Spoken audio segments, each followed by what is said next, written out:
തീർച്ചയായിട്ടും നമ്മുടെ ഒരു അവകാശം എന്നുള്ളതിനേക്കാൾ അപ്പുറത്ത് നമ്മളൊരു കടമയാണ് വോട്ട് ചെയ്യുക, റൈറ്റ് ആൾക്കാരെ തന്നെ തിരഞ്ഞെടുക്കുക എന്നുള്ളത്.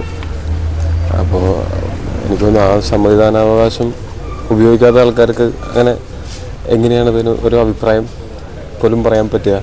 അവർ ഈ ഒരു ഇലക്ഷൻ പ്രോസസ്സിൻ്റെ ഭാഗമാവണം ആദ്യം. അപ്പോഴാണ് നമുക്ക് നല്ലതായാലും ചീത്തയായാലും അപ്രിഷ്യേറ്റ് ചെയ്യാനും അല്ലെങ്കിൽ എതിർക്കാനും ഒക്കെ പറ്റുക. അപ്പം അത്രയും ഇമ്പോർട്ടൻ്റ് ആണ് നമ്മുടെ അവകാശം എന്നതിനേക്കാൾ അപ്പുറം നമ്മളെ കടമയാണ്, നമ്മുടെ രാജ്യത്തിൻ്റെ ഫ്യൂച്ചറാണ്. അടുത്ത ജനറേഷൻസും ഒക്കെ ജീവിക്കാൻ പോകുന്ന ഈ രാജ്യത്ത് ശരിയായ ആളുകൾ തന്നെ ഗവൺമെൻറ്റിൻ്റെ ഭാഗമായിട്ട് വരണം എന്നുള്ള കാരണമുണ്ട്. അത് തിരഞ്ഞെടുക്കപ്പെടുന്നതിന് ഓരോ വോട്ടും, വോട്ടിംഗ് പ്രായമായിട്ടുള്ള ഓരോരുത്തരുടെ വോട്ടും വളരെ ഇമ്പോർട്ടൻ്റ് ആയിട്ടുള്ള ഒരു കാര്യമാണ്. അത് നിങ്ങൾക്ക് താല്പര്യം തോന്നുന്ന വ്യക്തിയോടോ അതല്ലെങ്കിൽ നിങ്ങൾക്ക് പ്രതിഷേധം രേഖപ്പെടുത്താൻ വോട്ടയോ ഇത്രയും ഓപ്ഷൻസ് ഇതിനകത്തുണ്ട്. വന്ന് ഏതാണോ നിങ്ങൾക്ക് എവിടെയാണോ വോട്ട് രേഖപ്പെടുത്തണമെന്ന് തോന്നുന്നത് അത് വന്ന് ചെയ്യുക. അത് തീർച്ചയായിട്ടും അത് നമ്മളുടെ കടമയാണ് എന്ന് തന്നെ മനസ്സിലാക്കുകയും ഏറ്റവും കൂടുതൽ ആൾക്കാർ ഈ വർഷം ഒക്കെ ഞാൻ വിചാരിക്കുന്നത് കഴിഞ്ഞ വർഷത്തേക്കാളും മുൻ വർഷങ്ങളിലേക്കാളൊക്കെ കൂടുതൽ ആളുകൾ വോട്ട് ചെയ്യാൻ വരും എന്ന് തന്നെയാണ്. ഇനിയും തുടർന്ന് അങ്ങോട്ടും 100% വോട്ടിംഗ് ഉണ്ടെങ്കിൽ അത്രയും നല്ലത് എന്ന് വിശ്വസിക്കുന്ന ആളാണ്. ഇലക്ഷൻ അംബാസിഡർ എന്ന നിലയ്ക്ക് ഇപ്പോൾ തൃശ്ശൂർ ജില്ലയിലാണ് ഇത്തവണ ഏറ്റവും കൂടുതൽ പുതിയ വോട്ടർമാരുള്ളൊരു ഡിസ്ട്രിക്ട് കൂടിയാണ്. എന്താണ് പുതിയൊരു വോട്ടർമാരോട് പറയാനുള്ളത്? അതായത് നമുക്ക് ആകെ കുറച്ച് ഓപ്ഷൻസേ കിട്ടുന്നുള്ളൂ. അതിൽ നിന്ന് ഏറ്റവും നല്ലത് നോക്കി തിരഞ്ഞെടുക്കുക എന്നുള്ളതാണ് ഒരു ഓപ്ഷൻ. അതല്ലെങ്കിൽ നിങ്ങൾക്ക് താല്പര്യമില്ലെങ്കിൽ നോട്ട് ആകുത്തുക എന്നുള്ളൊരു ഓപ്ഷനുണ്ട്.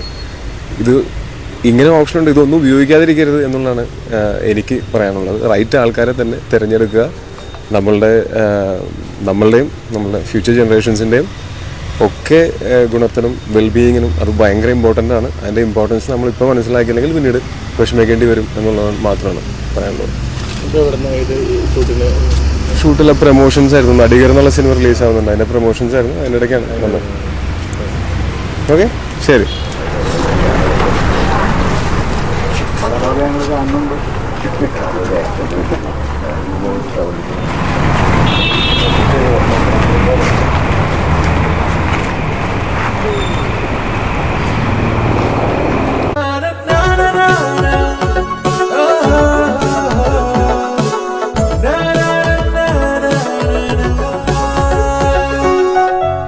Marvel agencies, Thrissur road, Irinjalakuda. ആഘോഷങ്ങൾക്കായി ഒരുങ്ങാം അറ്റ്ലസിനൊപ്പം. അറ്റ്ലസിൽ നിന്ന് പർച്ചേസ് ചെയ്യൂ. കൂപ്പൺ നറുക്കെടുപ്പിലൂടെ നിങ്ങൾക്ക് സ്വന്തമാക്കാം 50 LED ടിവികൾ. ഈ ഓഫർ മാർച്ച് 20 മുതൽ ഏപ്രിൽ 20 വരെ മാത്രം. വിപണിയിൽ ഏറ്റവും പുതിയ കളക്ഷനുകൾ മറ്റാർക്കും നൽകാനാവാത്ത വിലക്കുറവിൽ ഒരുക്കിക്കൊണ്ട് ഈസ്റ്റർ, വിഷു, റംദാൻ ആഘോഷങ്ങളെ വരവേൽക്കാൻ അറ്റ്ലസ് ഒരുങ്ങിക്കഴിഞ്ഞു. Atlas, affordable fashion destination. സ്വപ്നസുന്ദരമായ മനോഹര ഭവനം ഏതൊരാളുടെയും ആഗ്രഹമാണ്. പാലാട്ടി ബിൽഡേഴ്സ് അവതരിപ്പിക്കുന്നു ആ dream project Orchid Heights lifestyle luxury apartments. ഇതല്ലേ നിങ്ങൾ കാത്തിരുന്നത്? എല്ലാ അത്യാധുനിക ജീവിത സൗകര്യങ്ങളും ഒത്തിണങ്ങിയ ഇരിഞ്ഞാലക്കുടയുടെ ഹൃദയഭാഗത്ത് 14 നിലകളിലായി പ്രകൃതി രമണീയമായ അന്തരീക്ഷത്തിൽ 2 and 3 BHK ഫ്ളാറ്റുകൾ രാജകീയ സൗകര്യങ്ങളോട് കൂടി നിങ്ങൾക്ക് സമ്മാനിക്കുന്നു. Let's open door to premium lifestyle. This project is approved by RERA. Wonderful amenities welcomes you. Ready to occupy flats. Book your flat now with attractive offers. ഭവന വായ്പ ഏറ്റവും കുറഞ്ഞ പലിശ നിരക്കിൽ. ഞങ്ങളുടെ പ്രോജക്ട് നേരിൽ കണ്ട് വിലയിരുത്തുവാൻ നിങ്ങൾക്ക് അവസരം. ഈ സുന്ദര ഭവനം, സുരക്ഷിത ഭവനം ആകർഷകമായ ഓഫറുകളിൽ സ്വന്തമാക്കൂ. നമ്മൾ സ്വപ്നം കണ്ടതെല്ലാം ഇവിടെയുണ്ട്. Orchid Heights, the lifestyle apartments. Orchid Heights, the lifestyle apartments, Thrissur road, Irinjalakuda. Manappuram ready jewellery, Valapad. നാളെക്കുറിച്ച് കരുതലുണ്ടാവണം. അത് ഓർമ്മിപ്പിക്കുന്നത് ICL ഫിൻകോർപ്പ്. കുറഞ്ഞ പലിശ, കൂടുതൽ പണം, ഏറ്റവും വേഗത്തിൽ.